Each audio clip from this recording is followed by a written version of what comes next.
Okay, hi everybody. I'm here just to talk to you about English language paper 2 AQA, and I'm just going to talk you literally through exactly what you need to do in order to get your marks on the paper, how long you should spend on each question, how much you should write, that kind of thing. I suggest that you have a pen and paper with you. If you've got a pen and paper with you, that's going to be helpful to you because it just means that, because it's live obviously, it just means that you can write things down so you don't have to worry about it later. Okay, obviously, for those people who aren't watching this live, you can just press pause and go back, so that's also quite helpful. Okay, so my students and the students at my school are going to be sitting English language paper 2 PPE tomorrow, and so that's the primary reason for this. But obviously, anyone else who's going to be sitting the AQA language can look at this as well. Okay, so paper 2, as you all know, is English language, and there are two texts, so there'll be two texts for you to look at, and it is an hour and 45 minutes. So my students, the very, very first thing that you're going to do is you're going to go in and you're going to flip to the back of the paper and you're going to start with question 5. And the reason you're going to start with question 5 is because it's worth half the marks, and yet it involves you, it involves you writing an awfully long response in comparison to the rest of the questions, and it makes sense for you to do that whilst you're fresh. Now, some teachers, if you're from another school, might be saying to you, well, you might want to nick ideas and things. That's fine if you want to nick ideas from the actual text. But my students, you've got your own ideas, you've got your own vocabulary. I'd much, much rather you just start with question 5. So you're going to go in, you're going to go question 5. It's worth 40 marks, and our methodology that we use is it's worth 40 marks, and so you take the number of marks it's worth and you add 5 minutes. So that's 45 minutes on that question. The question is an opinion piece. So you will get a statement that says to you, a student, or I don't know, a man or a mother or whatever has said something, and it will be something like, snow is really very dangerous. People think it's fun, but actually it can kill people. Write an article that explains your thoughts and feelings about that statement. So the first mistake that you could make is that you go in and you talk about that statement instead of writing in the form they've told you to. So say, for example, they've asked you to do a broadsheet newspaper. You need to go in and write it as if it's an article or an opinion piece for a newspaper.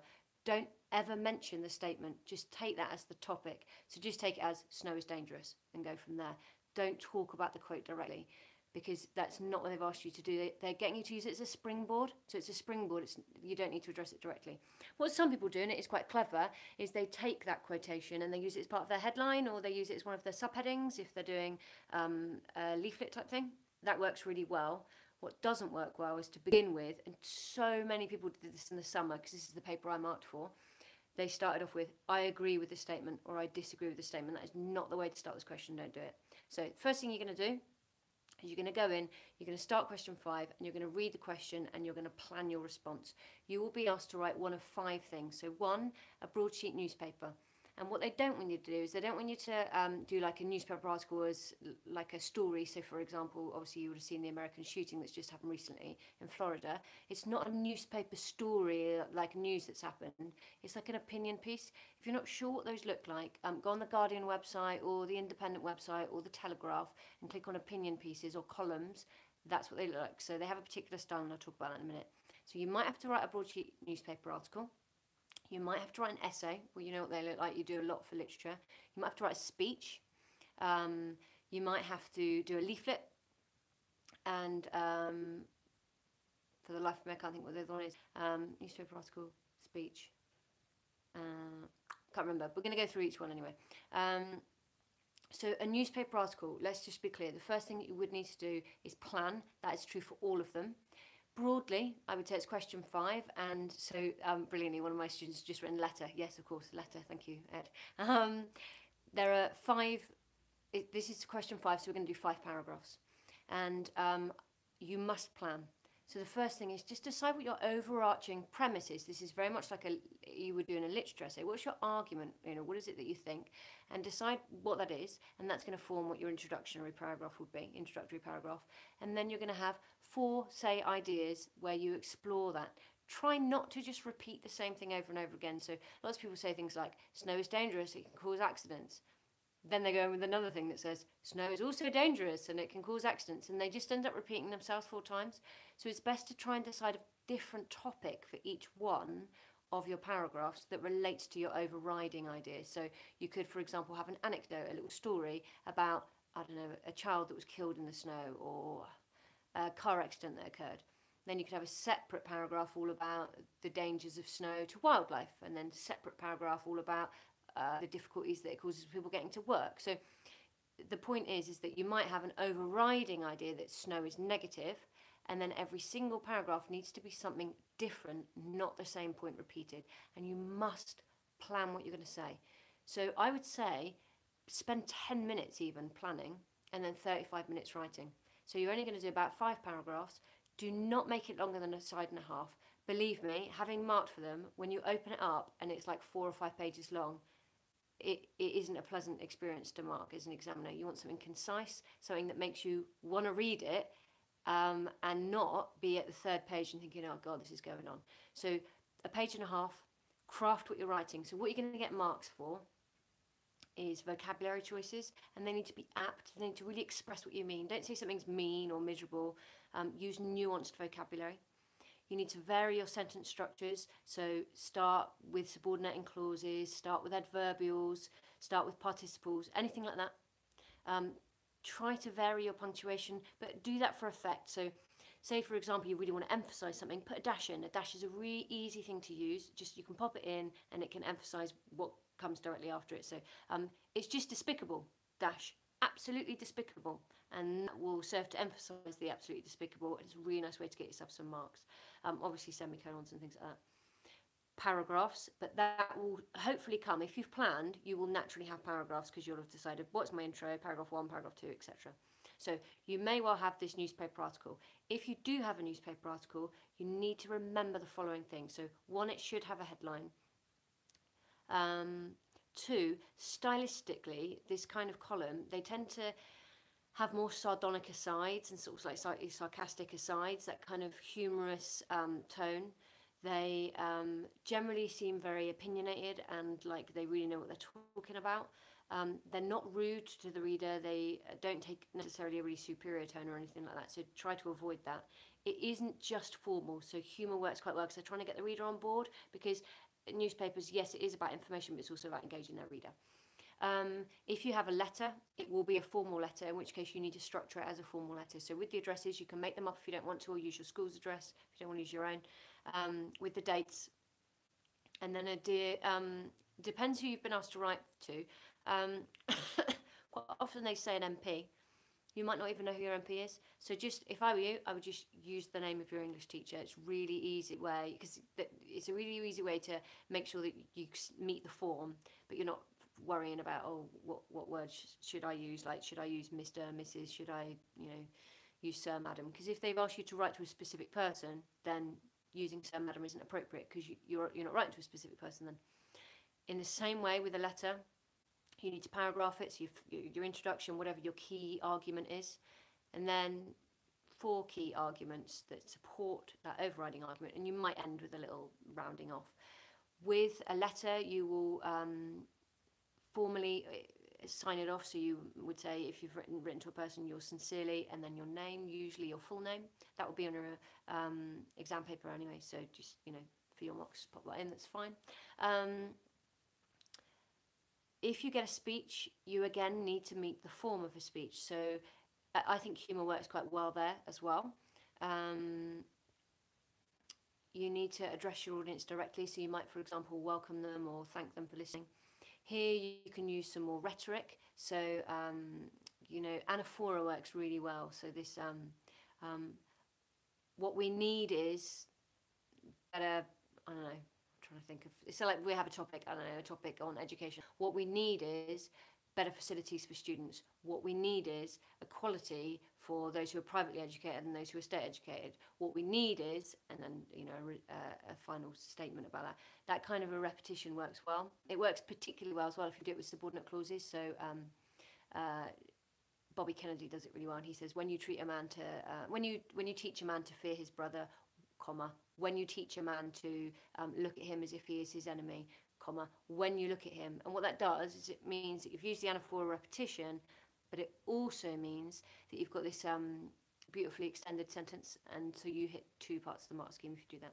So a letter, you must start it with the addresses, with the date. You must start with a dear, and then I would just use your English teacher's name, and then sign it off with your own name, and the same sort of paragraph structure.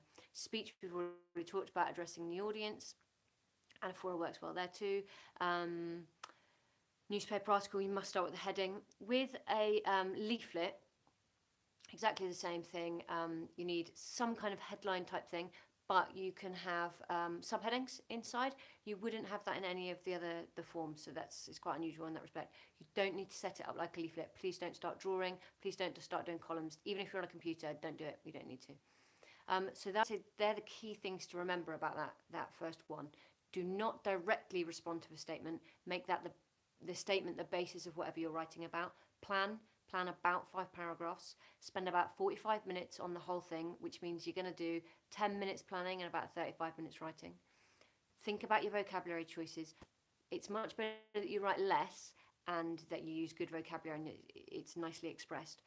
If you're worried about spelling, just remember spelling's a really small part of the mark scheme, so it's much better that you use an effective word rather than not use it and use a worse word that you can spell correctly. So just try and use your best vocabulary. Vary your sentence structures, vary your punctuation, and make sure, a few of my year 11s particularly, write in paragraphs, otherwise we'll go mental. Okay, so that's the first one. Then once you've done question 5, you've done your 45 minutes, move on. Go, and by the way, just sign off. If you run out of time and you're thinking, oh God, I've got to get on, but I haven't finished it, just sign off whatever letter or article you're doing. Go back to the start, do your questions, and if you have time, you can always go back. So, just bear that in mind, but don't eat away at your reading time. So question 1 for paper 2, as you will know, is really simple. You just have to select the true statements. There will be 8 statements. You have to select 4 of them. At least one of them will be tricky. It's quite common that they pick something that could easily be misconstrued. So, like, it's in there, but you kind of you get a bit mixed up. So there's one test paper where it's about Aberfan, and it talks about having a church and a pub, and they invert it and they make it just seem a bit confusing. So what I would say is go through, and on the left-hand side, so not where the blobs are, but on the left-hand side, just write TF, TF, TF, and double check that you've got 4 truths. And then go through and just try and find a quotation to prove each one in your mind so that you're sure. And then you can fill in the blobs for each one. Now, this question is question 1. And it is worth 4 marks. So my students will know that means that you're going to spend 9 minutes on it. And that's because in that 9 minutes, you're not just going to fill out those true and false. You're also going to read all of the first extract and as much as you can of the second extract. Now, that first extract, what I would like you to be doing as you're reading it is noting down in the margin just the key things that are happening or what's going on, because then when you get to later questions, it makes it really easy because you know kind of what's going on, and it makes it easier to find things, particularly for question 4. Actually, and for question 2. So you're going to read extract 1, do the true and false, which didn't take you very long at all, it's a couple of minutes really, and then read as much of extract 2 as you can, and annotate in the margin, nice and clear. Then you're going to finish question 1 after that 9 minutes, and you're going to get to question 2. So question 2 is much easier than people think, and people get it wrong a lot. So that's worth 8 marks, which means you're going to spend 13 minutes on it, but it is not long. Now, we know it's question 2, which all of my students will know that the number of paragraphs is the number of the question. So question 2, 2 paragraphs, that's all you need. And all you're going to do is you're going to pick out either a similarity or a difference, depending on what the question is going to ask you to do. Most questions do differences, but it can do similarities. So the question will say, summarise the similarities or summarise the differences between, and then they'll give you a topic to do. So, for example, summarise the differences in the weather in the 2 extracts. And so you'll have the first extract that you've already read and the second extract, most of which you've already read. So you make sure you finish reading the second extract, and then you're just going to pick a nice difference. So the difference might be, I don't know, it was snowing in both extracts, but in extract A, the snow was horrendous, it was really horrific, and it was pouring down, there were 10 inches of it. And in the second extract, there was a very small amount of snow, and I don't know, it just, there was a small covering on the pavements, but it didn't settle. So that would just be your simple difference. What you would do when you write that difference is you're going to embed your mini quotes. So what that means is that you just take a tiny little bit. So say, for example, one of the quotes was pouring down. You'd say, in extract A, the snow is pouring down and there is so much of it is 10 inches deep, whilst in extract B, there is a very small amount of snow and it barely settles. So you just embed those mini quotes into your writing. And what that means is you've hit two parts of the mark scheme in your very first sentence. The first one is that you've done a difference, and the second one is that you've used quotation to support your difference. So that's really easy. First sentence, make sure you embed mini quotes and you do a clear difference. And then what you do is you just make an inference from that difference. So you'd say, this indicates to me that the weather was much colder in extract 1 and potentially much more dangerous and would have much more effect on the people who live there. Whereas in extract B, it would simply have been an underwhelming experience because there was very little snow and it wouldn't have been long lasting. Something really simple like that. And the more you can think of to say in inference between about the differences between the two, the more marks you will get. For me, my students, I just want you to do 2 paragraphs, so that's 2 differences. If it's a similarity question, obviously do similarities, but we'll talk about differences now. 2 differences, embed your mini quotes in those differences, and then as much inference about those as you can. Don't over egg it, so don't just say a load of nonsense because you're like, oh, I've got to say something. But if you can say a few things, especially if you can develop that with a because, so for example, that snow one, we'll go back to that. In extract A, it seems like the impact of the weather would have been much more because 10 inches would prevent people doing things, whereas when it hasn't settled, it wouldn't cause any problem. It might just be a bit slippy. So using the because to explain why you're making an inference will get you up to clear. And if you're clear, then that's like level 3 on the mark scheme, and that's a good place to be because that's like kind of up around grade 7 really. So embed your mini quotes, make differences, 2 differences, and embed the mini quotes, 2 separate paragraphs this is, and then do your inferences. So you got difference with embedded mini quotes, and then your inference. That's it. Okay, then you go to question 3. Question 3 is the question that the vast majority of my students will be pretty good at because we've done it quite a lot. It's exactly the same as language paper 1 question 2. So it's the language question. So subject terminology, textual detail, effect. That's all you need. So you're going to go 3 paragraphs because it's question 3. It's worth 12 marks. So that means you're going to spend 17 minutes on it. And you're going to write me 3 paragraphs that analyse language. So you'll pick out some overriding thing that you've got. So say like they will say, read this section, first thing to do, and you know who you are, I can't see your name on a live stream, but one student in my class, make sure you write about the right section of the text. Draw in the lines of the right section of the text. So they will say something like from lines 18 to 27. Draw in the lines and make sure you write about the right bit because otherwise you can't get above half marks. So once you've done that, draw in the lines and then you're going to read through and write about whatever it is that they've asked you to write about. So say, for example, they say, how does the writer use language to describe the dog? Fine, you're going to look through and find everything to do with the dog, and it's like, well, it says he was snappy and growling and aggressive and, I don't know, pointed teeth or whatever. So you're going to highlight all of those things. And then you're going to do an overarching statement about how the language creates an image of the dog. So it would be like, okay, the dog is presented very negatively and he seems as if he is a threat to whoever it is there. And then you go in and you say the writer uses the adjective aggressive to indicate blah, blah, blah, blah, blah. And then you do all of your effects. Now, there are a couple of ways to kind of mess this up. Subject terminology is not really one of them. People get really obsessed with the subject terminology. Like, it's great if you know what the adjective or noun or verb is. That's like great. But don't panic if you don't know what it is. Have a guess or just say the word or the phrase. That is fine if you don't know. You don't need to worry about that. That's not the way to mess it up. The way to mess it up is, 1, write about full sentences that aren't language devices. So you can write about a metaphor as a sentence, but you can't just pick out a random sentence and start talking about the meaning of it, because that is talking about meaning, which is AO1, not language, which is AO2. So it's got to be about the word choices or the vocabulary choices or why they used a particular simile or sibilants or plosive sounds or anything to do with language, not just the content and the meaning. So That's one way to really mess this up. Another way is to write about the wrong section, which limits you to half marks, or to write about something that isn't anything to do with the question. So, like, that's also true actually in all of the questions. But, you know, so like they asked you about the dog, and then you started writing about the person that was with the dog, you wouldn't get any marks for that. So, the final thing I just want to say about this is how you do affect.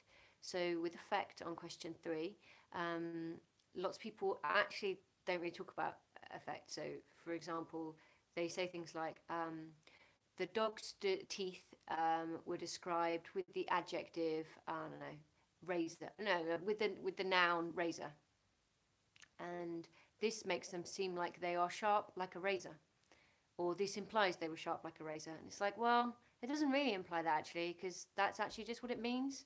So don't say it implies it, because all you're doing is saying what it means, and that's level 1. So some people say they say, I don't know, the dog is described as freezing. This implies he's cold. Doesn't imply he's cold. That's actually what it means. So don't just say a meaning. You need to give me a connotation. So if it's razor, it implies that it has the potential to cut really deeply, really sharp. It could do significant damage. This makes me feel that the dog is a threat. This makes me think that his teeth are capable of cutting through any kind of flesh or even bone. This makes me imagine a savage kind of beast. It's that kind of stuff. So any connotations you've got, great. Try not to do just meaning, and then anything you think, anything you feel, and anything you imagine. That's the way to get yourself the marks. And if you're going for like the top levels, what you want to do is do cumulative effective language. So you talk about, they couple the metaphor or whatever, razor, with the participle growling.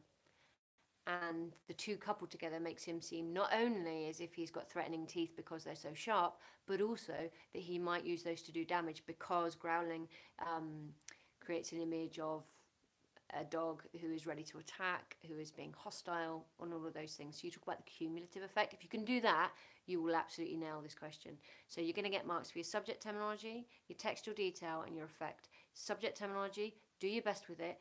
Similes, metaphors, all fine. Plosive sounds, alliteration, but only if you're going to talk about the effect of the sounds that are used. Don't just say, oh, they've used alliteration of "but" and then don't talk about the "but" sound. You've got to talk about sounds. Adjectives, nouns, and if you're stuck, just say words or phrases. That's fine. Quotation, your textual detail. Short, embedded mini quotes is the way forward. Don't just be picking out great big sections of a text, and don't not embed. And then finally, your effect. Anything that you think, feel, and imagine, you're in there is fine.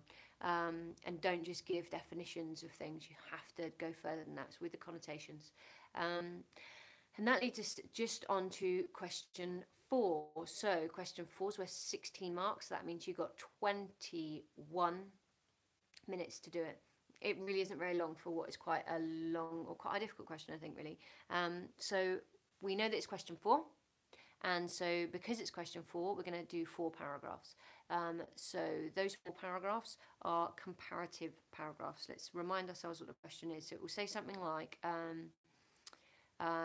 compare the ideas and perspectives of the writers on a particular topic. So I'm not going to use last summer's paper, just in case some of you have got it for your mock.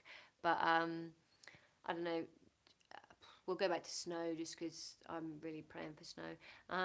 We'll go back to snow. So they might say compare the writer's thoughts and feelings or ideas and perspectives about the snow. Now, the first thing that you need to do is make sure you focus on what the writer thinks and feels, absolutely not just the content of the question. So don't focus on the weather, focus on what the writer thinks about the weather, because that isn't quite the same thing. So it's kind of like, what's the writer trying to do here? So that's the first thing. And this is a comparative question, so you will get marks for comparison. So just remind you what you're going to get marks for. 1, for comparison. 2, unsurprisingly, for textual detail. 3, for methods. If you don't include methods, you will not get good marks here, because again, you limit yourself to half marks. And so hang on, sorry. So comparison. textual detail, methods and effects. So if you do that, you will get the marks here. And the best way I would say to do it is to do a comparative statement, quotation from the first one, do discuss about that. So it's kind of like your AO1 stuff. So the writer thinks that the weather is really dangerous, and you can see this in the tone he takes, blah, blah, blah, blah, blah, and talk about what it is that's a danger. Put me a quote in, for example, and they can be longer quotes, although I do recommend that you just embed your quotes as well. Then pick out a method. So it might be that he or she uses hyperbole or plosive sounds or whatever it is. Then talk about the effect of that, and then do the comparison up. So what's important is that I think a lot of people didn't really compare last year. So what I had was a paragraph about text 1, a however or a similarly, and then a paragraph about text 2. So what I'd recommend you do is just like in your poetry thing you're going to do, just keep comparing up. So you'd say he is more negative, or he is less negative, or he is more positive or less positive, or he's equally positive. So I would recommend that the words that you write down at the very top of your page when you go to do this comparison is more, less, equally, because they're really nice ways to pop in comparators. And really, it will always be about attitudes of the writer. This question always be about attitudes of the writer. So being positive or negative or critical are things that they're going to be. So they might be positive about something, or they might be negative about something. And there are other words you can use, of course, like hopeful or critical or whatever. But positive or negative allow you to make sure that you're talking about the ideas and perspectives of the writer, but also to make sure that you're comparing, because you'd say more positive or less positive. So you're going to get marks for the ideas and perspectives and for the comparison just by using those little phrases. So just to recap, that question will be a comparison question. You're going to get marks for your textual detail, your comparison, your methods, and explaining the ideas and perspectives of the writer. So when you do the methods, that's methods and effects all together. So don't just identify method like a simile, you have to say the effect, and then explaining the ideas and perspectives. And so your paragraph structure, you have 4 of those, will be where you go outline an idea and perspective of the writer, give me a quotation to support that, and it may well be embedded, give me a method and its effects, then make a comparison statement, do exactly the same, but each time link it up where you're saying more than or less than. So that means broadly you have 2 paragraphs about each text. So text A, text B, text A, text B, and each time with the B you've linked it back up. Now, what I would say, and I do say this occasionally at school, is that if you're struggling with one of the texts because it's quite hard, do that text as your second text, because you'll probably be able to say more about that first text. So that'd be your first paragraph. And then when you're doing the comparison, you might have less to say, but you might be able to support it by linking back up to a text you do understand better. So that can be helpful to you as a strategy. So start with the text that you feel most confident with. Okay, so that pretty much brings us to a close. So I just want to recap. You're going to start with question 5. You're going to plan your response. You're going to spend 45 minutes on that question, and probably a good 10 minutes that is going to be planning. You're going to make sure your paragraph, there's going to be 5 paragraphs, because it's 5 or more, but no more, no less really than 5 paragraphs, because it's question 5. And you will either be asked to write a newspaper article, or a leaflet, or a letter, or an essay, or a speech. You need to stick to the form of those. It is not all just about using persuasive devices. You can use some statistics, great. You can use a few anecdotes, all of that stuff is lovely. But really it's about creating an engaging tone, making your reader feel like, oh yeah, actually they've got a really interesting argument here. It's all about an argument. It's about presenting your ideas to the reader in a way that is engaging and persuasive. That's what you're trying to do. You got to think about those really good speeches that people have made that you've listened to in English, probably all key stage 2, 3 and thing, or believe a certain thing. Then you're going to move on. You're going to go question 1. That's really easy. But at the same time, you're going to try and read both texts and note down in the margin what's going on. Then you're going to do question 2. That's embedding your mini quotes with your difference and then doing your inference. You're only going to do 2 paragraphs for that. Then you're going to move straight on and you're going to do question 3 with 3 paragraphs. That's analysing language. Don't panic there. If you're running out of time, just leave it at 2 paragraphs and get onto question 4, because that's worth more marks, and you can still do really quite well with only 2 paragraphs there. So if you're running out of time, that's a place to save time, just with the 2 paragraphs there. But you're going to do an overarching thing of language, and then you're going to zoom in on a few words or phrases and what they've done to create an effect. So it might be the plosive sounds make it sound aggressive, or the sibilance makes it sound soft and gentle, or reminds you of the sea, or whatever it is. But that's what you need to focus on. And the connotations and what it makes you think, feel, and imagine. And then finally, you'll do question 4, 21 minutes, and you're going to do a comparison. You're going to do the text you find the easiest, and you're going to make sure you do explain the idea and perspective of the writer. Don't just focus on the question topic, but what the writer thinks about it. Then your textual detail, then a method and the effects, and then a comparative statement.